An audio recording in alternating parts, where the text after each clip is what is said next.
Olá, meus amigos, é um prazer estar aqui com vocês. Professor André Maia, trabalhando mais uma vez o direito administrativo para a segunda fase da OAB. Hoje é um dia muito feliz.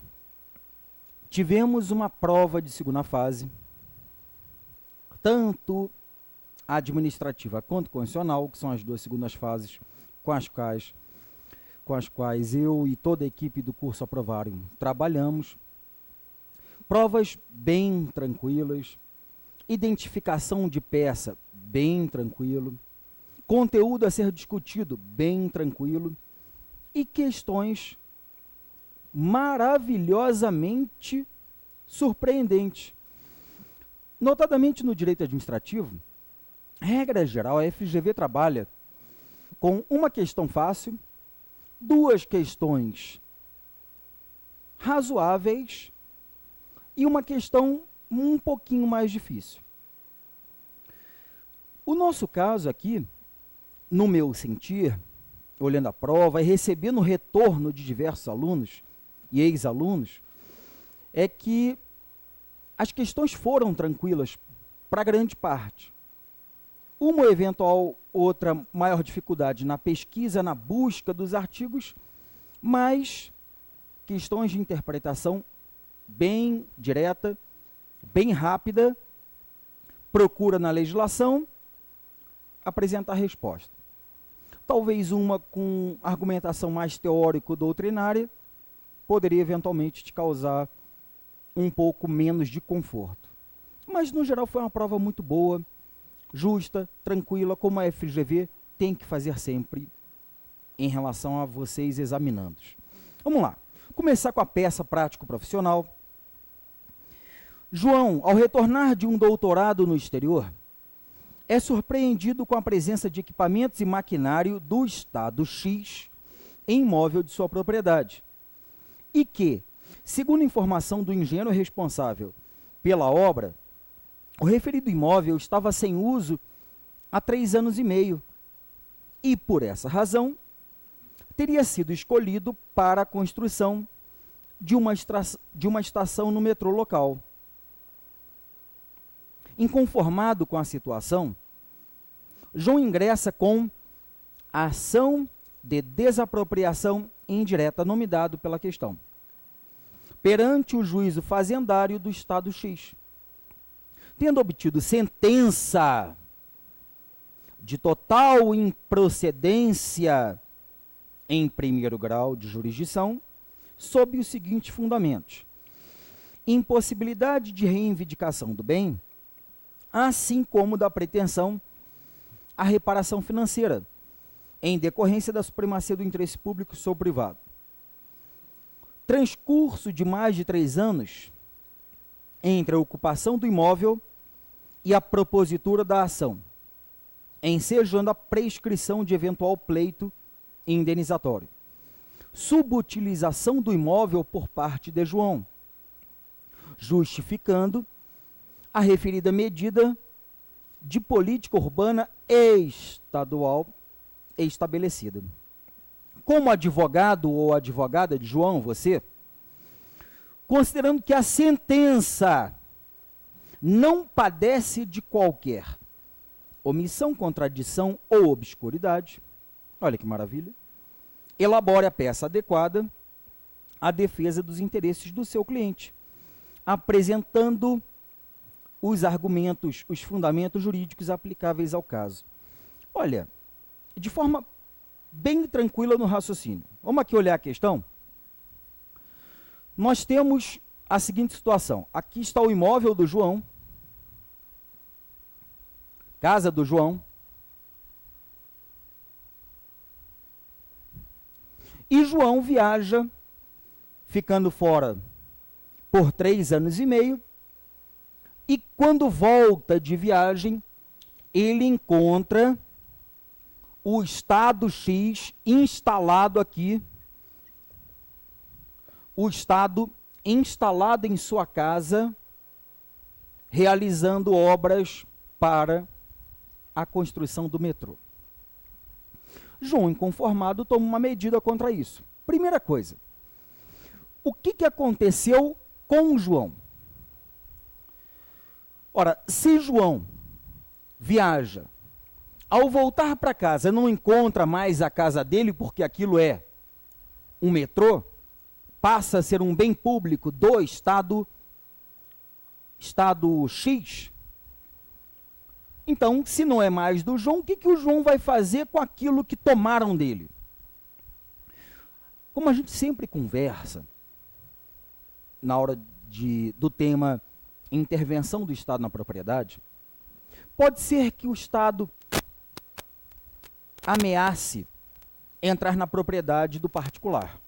Estamos diante de uma situação em que a ameaça pode configurar por parte do particular o manejo de uma ação possessória, o interdito proibitório. Mas se por acaso aquela ameaça começa a ser um incômodo, caracterizando então uma turbação, o nosso cliente, o particular, pode se valer da ação possessória, ação de manutenção de posse. Passada a situação de um mero incômodo físico, real, há de fato uma invasão, o particular, o nosso cliente, pode se valer de uma reintegração de posse. Neste caso, mais do que uma mera invasão, o Estado se apossa do bem do João. E o apossamento administrativo é tratado pela doutrina do direito administrativo com uma certa uniformidade. Para alguns autores são institutos diferentes, apossamento e desapropriação indireta. Mas o apossamento é a desapropriação indireta. O que é isto? Estamos diante de uma situação em que o Estado, desapropriação indireta, estamos diante de uma situação em que o Estado entra na propriedade do particular, retirando dele o direito constitucional fundamental de propriedade, assegurado no artigo 5º caput, assegurado no artigo 5º, inciso 22, e o Estado expropria o particular, expropria o João, sem dar a ele o devido processo legal. Qual é o devido processo legal? Ô João, decreto expropriatório. Eu vou entrar na sua propriedade. Estou comunicando para fins de utilidade pública, necessidade pública ou interesse social. Então, você vai sair. Mas, para isto, em razão do sacrifício de direito que eu, Estado, imponho sobre você, eu pagarei uma indenização compensatória. Uma indenização prévia, justa e em dinheiro. O processo expropriatório ou desapropriatório ordinário, comum, ou seja, a desapropriação direta é aquela em que o Estado se interessa pelo bem do particular, comunica, o particular, sabendo, recebe o Estado que vai avaliar os bens, vai avaliar o estado atual da coisa, começa a entrar, paga a indenização antes e depois o Estado fica com o bem de vez. Só que aqui o Estado invadiu. Então o que faltou? À luz do artigo 5º, inciso 24 da Constituição da República, que fala que o Estado pode desapropriar. Pode. A desapropriação é um instituto admitido no nosso direito, mas desde que, com o devido processo legal, artigo 5º, inciso 54, com ampla defesa e contraditório, artigo 5º, inciso 55, tenha justa e prévia indenização em dinheiro. Nesta situação aqui, ocorre a desapropriação, João ficou sem o seu bem, mas não há a indenização. Repare, isto ocorreu, mas isto não. Então há um desequilíbrio na relação. Neste caso, à luz do artigo 35 do Decreto-Lei 3365 de 41, a famosa apelidada Lei Geral de Desapropriação, o nosso amigo não pode reivindicar o bem com fundamento no artigo 519 do Código Civil, combinado com 35, não pode pedir o bem de volta, uma vez que o Estado se apossa, o Estado não pode devolver o bem. E cabe a ele tão somente pleitear perdas e danos, pleitear a indenização. Então, qual é a medida que o João pode tomar? A questão deu. João, neste caso, vai se valer de uma ação ordinária, né? Um nome que a gente não utiliza com base no novo código, ação de indenização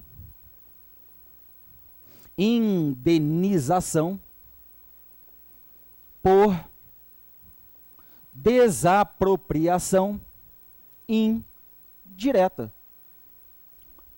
Este é o meio judicial, isto já foi pergunta de peça da FGV no 6º exame, e também já foi pergunta de questão aberta da FGV. 8º, 9º, 10º exame. Então, esta é a medida que João vai utilizar contra o Estado que violou seu direito de propriedade sem cumprir a sua contrapartida, indenizar prévia em dinheiro e justamente. Beleza, João propôs a ação de indenização por desapropriação indireta.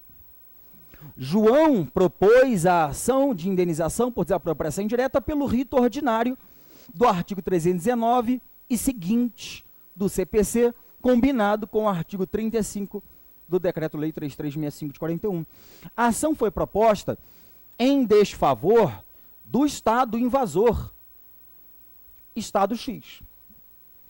Uma ação proposta contra o Estado, uma ação que não é uma ação mandamental, é uma ação proposta perante um juiz da primeira instância. Então, um juiz é quem vai julgar. Se não tem nem União, nem autarquia federal, nem empresa pública federal, não se aplicando o artigo 109, inciso 1º da Constituição, é um juiz estadual, é um juiz de direito. Sendo uma das partes pessoa jurídica de direito público interno, não estando no 109, de novo, inciso 1º, é juiz de direito da vara da Fazenda Pública, da vara da Fazenda Pública. Que comarca? A questão não deu, não falou de comarca. Ingressou com a ação, não falou comarca, falou só do Estado X. Então é da comarca que eu não sei, nome do município, do Estado X. Beleza, ele propôs a ação e o juiz de direito profere uma decisão. E a decisão do juiz de direito, com toda a clareza do enunciado, foi uma decisão terminativa.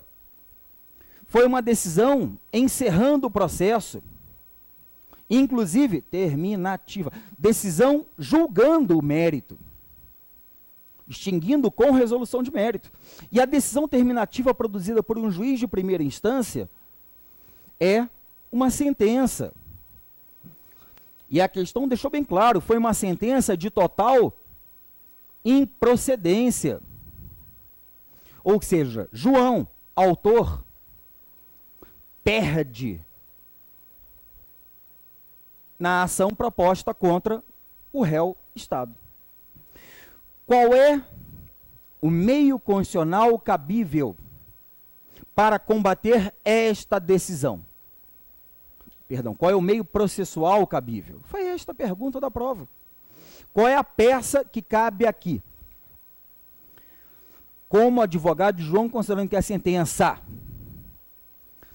não padece de qualquer omissão, contradição ou obscuridade, elabore a peça adequada à defesa dos interesses do seu cliente. Ora, se o seu cliente queria a indenização não recebeu a indenização nesta decisão judicial. Ele queria o quê? A indenização. Então eu tenho que defender o interesse dele para que ele receba a indenização. Então o meu cliente quer derrubar esta decisão aqui.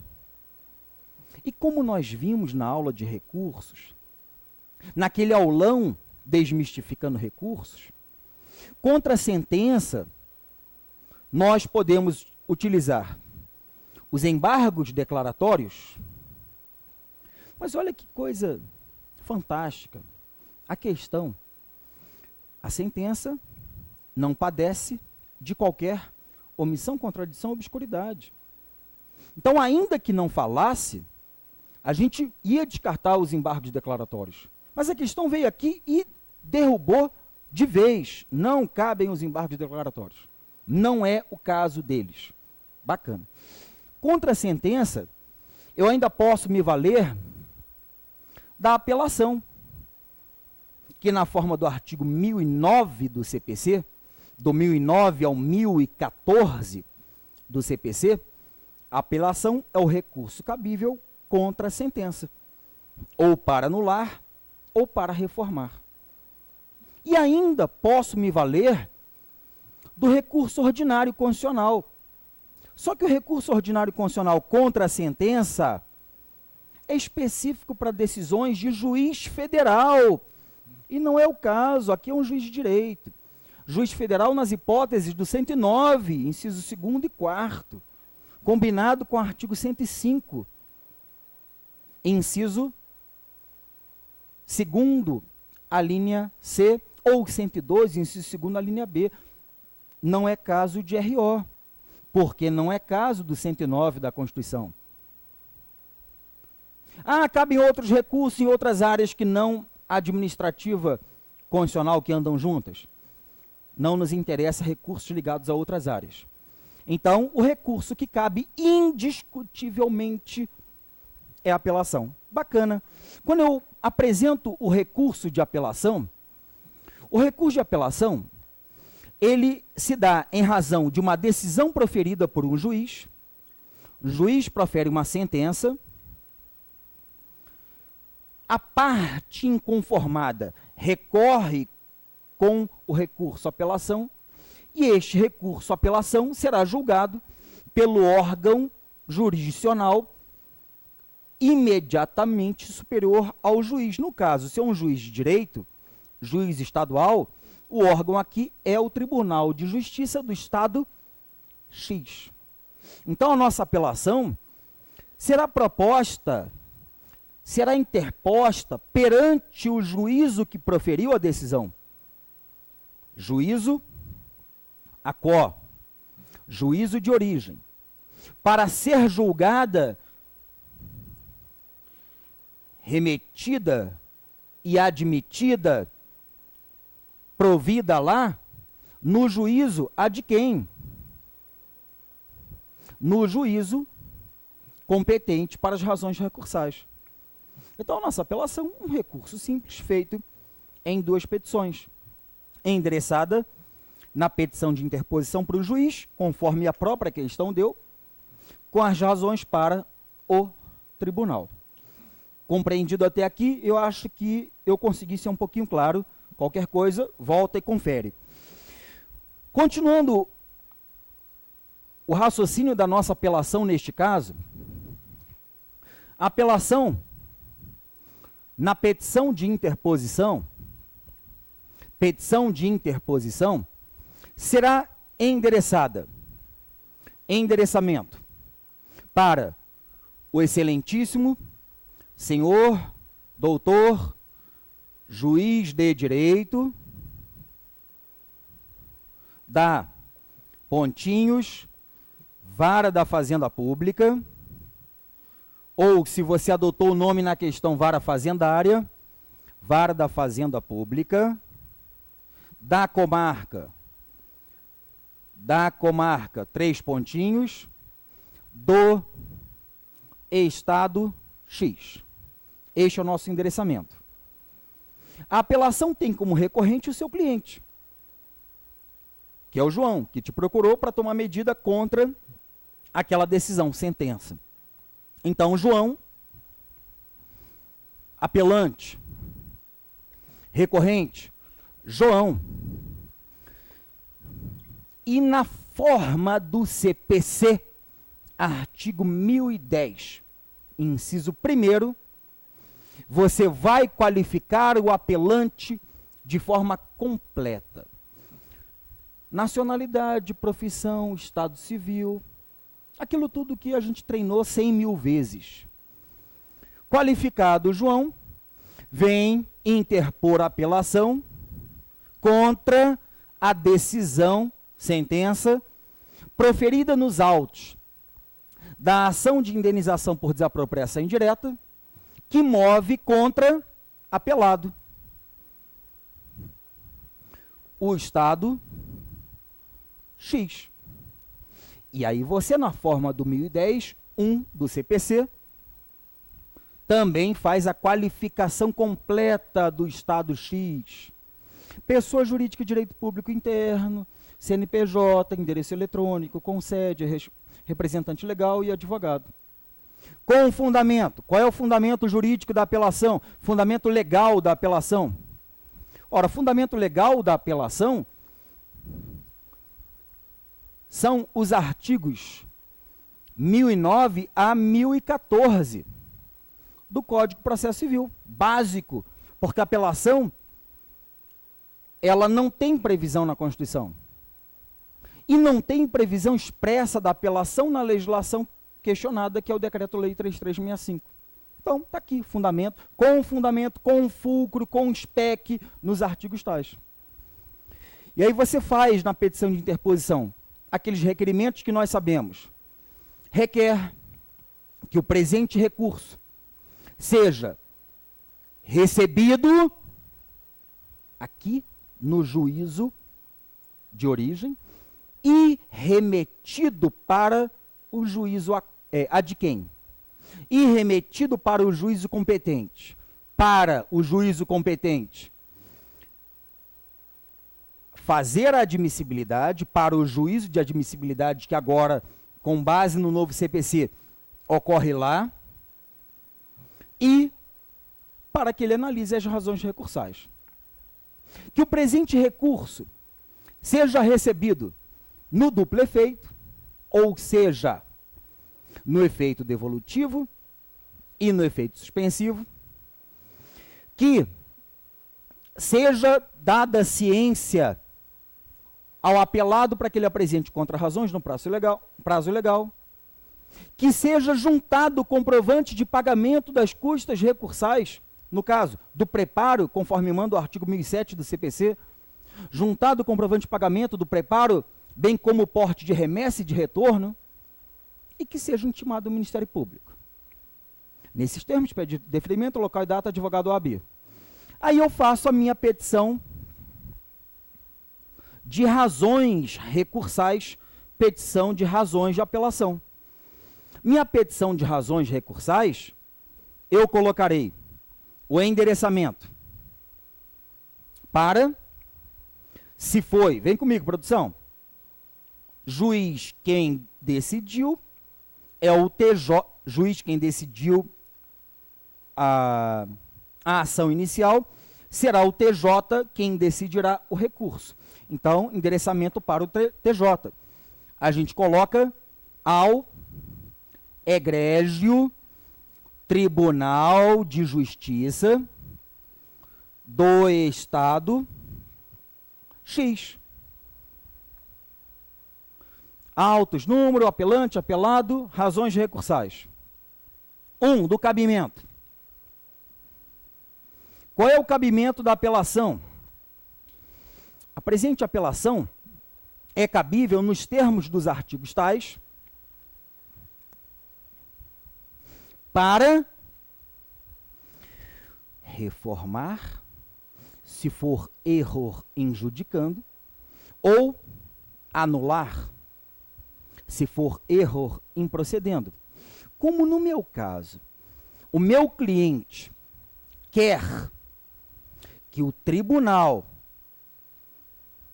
analise o vício no conteúdo da decisão e não o vício no procedimento judicial aqui, é erro injudicando.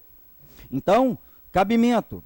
A apelação, neste caso, é cabível para reformar a sentença proferida pelo juízo de origem. Reformar, porque houve erro injudicando, vício no conteúdo da decisão. Aí eu coloco o item dos fatos,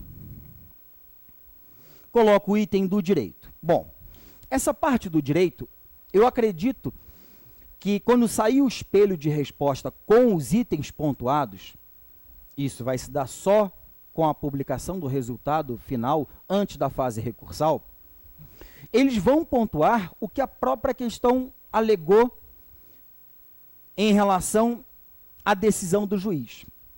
O juiz disse que o pedido de João é totalmente improcedente, argumentando, ou com fundamento, na impossibilidade de reivindicação do bem, assim como da pretensão à reparação financeira em decorrência da supremacia do interesse público ou privado. Furado isto. Não pode prosperar este argumento. Por quê? Na parte do direito, você tem que demonstrar que o artigo 5º da Constituição, inciso 24, diz que a desapropriação constitucionalmente admitida como um sacrifício de direito, ela retira um direito fundamental seu, mas te dá algo para compensar aquilo que foi retirado. Tem que ter prévia e justa indenização, que não ocorreu no caso concreto. O próprio artigo 35 do Decreto-Lei 3365 de 41 fala que tem que haver perdas e danos. Então a indenização é fato, não é um pedido aleatório dele.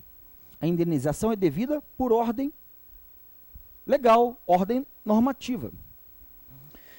O segundo argumento, transcurso de mais de 3 anos entre a ocupação do imóvel e a propositura da ação, ensejando então a prescrição de eventual pleito indenizatório. Olha só, o argumento da prescrição não pode prosperar por uma boa razão. Qual é o prazo? Qual é o prazo prescricional da ação de indenização por desapropriação indireta? O 6º exame da OAB, o 6º exame da FGV, trouxe isso como um item a ser pontuado nos pedidos da petição inicial. Nos pedidos não, no texto. Era um tópico que eles exigiram pontuar. E o STJ tinha até 2012, 2013, o STJ entendia que a prescrição nesta ação ocorria em 15 anos. Em uma leitura conjunta da sua súmula, que não mais se aplica, 119, que fala em 20 anos, ela não foi cancelada, e do artigo 1238 do Código Civil. Interpretação do STJ. Uma leitura conjunta e o STJ deu um prazo no entender dele. Só que, em 2013, o STJ, no recurso especial 1300-442, de relatoria do ministro Herman Benjamin,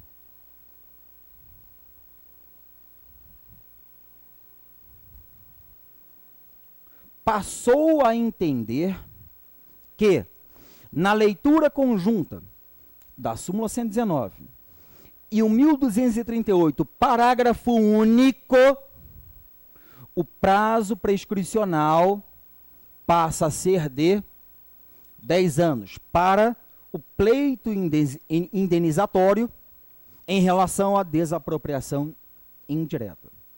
Interpretação do STJ. Então, em razão disto, não há mais que se falar, ou não há que se falar em prescrição, porque a nossa questão falou em 3 anos após a ocupação e a propositura da ação. Então, o argumento da prescrição está derrubado. Você não vai colocar julgado. Estou mostrando para você de onde vem. Você vai dizer que o entendimento atual do STJ, combinando a interpretação da súmula 119 e do artigo 1238, parágrafo único do Código Civil, informação que a gente trabalha em sala de aula desde 2013, quando saiu este julgado.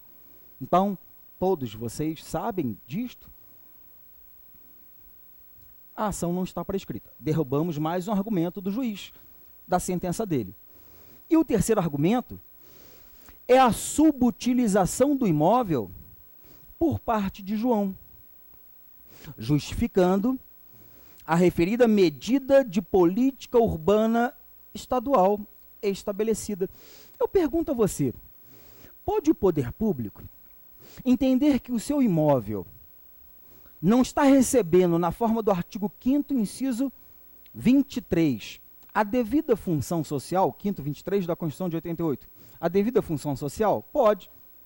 E em razão disso, com um dos fundamentos do artigo 5º, 24, desapropriar você? Pode. Uma desapropriação direta, ordinária, comum. Mas poderia também o poder público desapropriar você, porque você descumpriu, veja então o caráter sancionatório, uma medida política, ou de política urbana, ou de política rural, reforma agrária? Também. E a previsão disto está: política urbana, 182 e 183 da Constituição. Política rural ou reforma agrária, 184 a 192 da Constituição. A 191 da Constituição, corrigindo. Então, a política urbana está lá no 182 e 183. E cá entre nós, de tanto que nós vimos isto, a quem compete tratar de assuntos de urbanização, definição do plano diretor municipal, da política urbana municipal? O município. Só o município pode desapropriar em razão da aplicação do plano diretor municipal, da política urbana municipal. A regra está no 182 claramente. Então não tem política urbana estadual, porque não compete ao Estado tratar disto.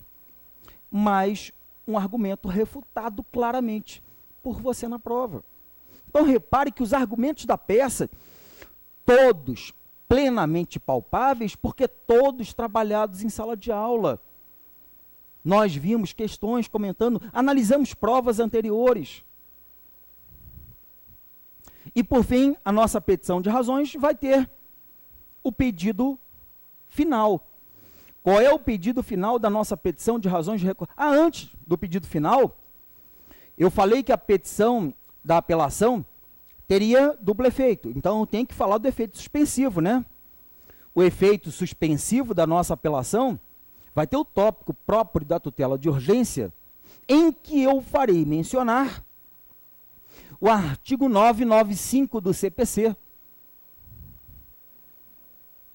utilizando a terminologia clássica, fumus boniuris e periculo mora, e a terminologia do CPC na parte recursal, em que nós temos a probabilidade do direito e o perigo de dano, em razão ali de dano que não possa mais ser revertido.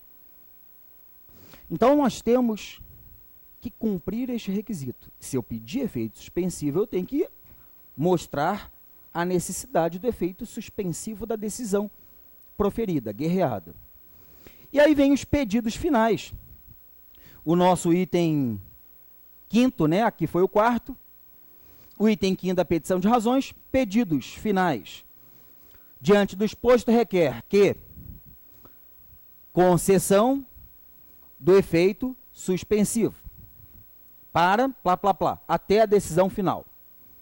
B, que o presente recurso, que a apelação, seja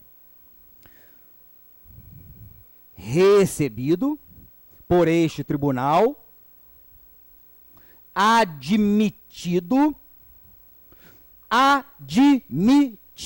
ou para parte da doutrina processualista, conhecido que é a admissibilidade no tribunal. Mas como agora a admissibilidade integral do recurso de apelação é lá no tribunal, eu não deixaria de colocar isso aqui. Nova técnica processual. Admitido e provido. Para o que eu quero, concluímos que o problema aqui é um problema de erro, vício no conteúdo da decisão. Erro injudicando. Então, para reformar a sentença.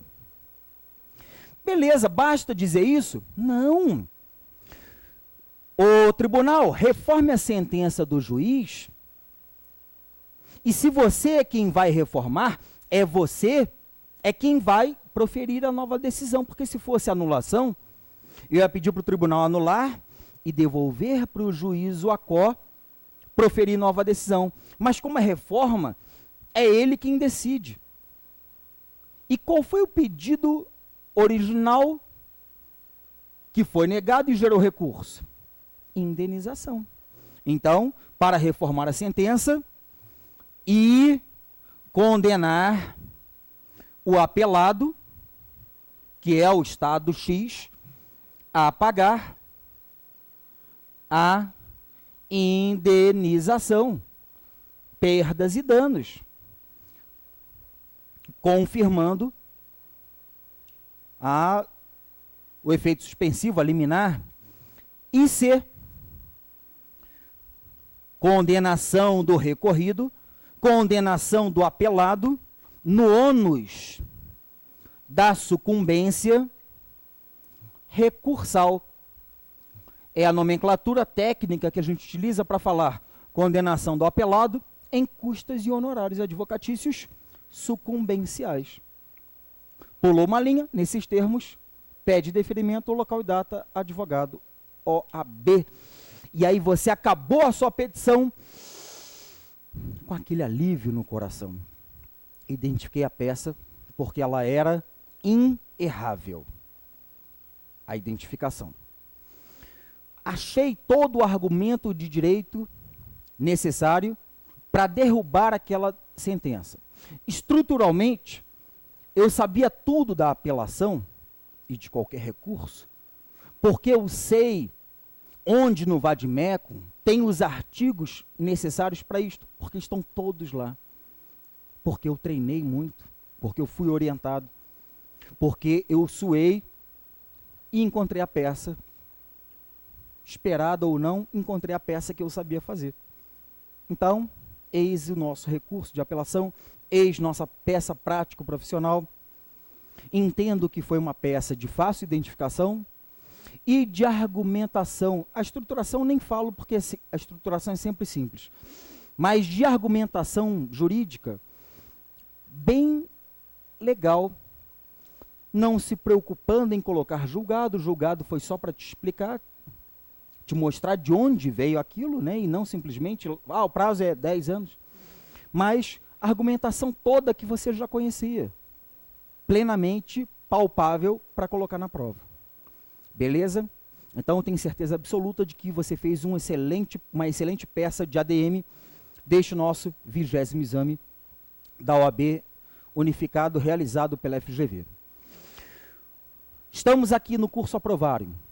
Eu, professor Tiago, professor Helena, nossa equipe toda, com todo o suporte dos nossos colaboradores, da direção, do pessoal da produção, prontos para recebê-los.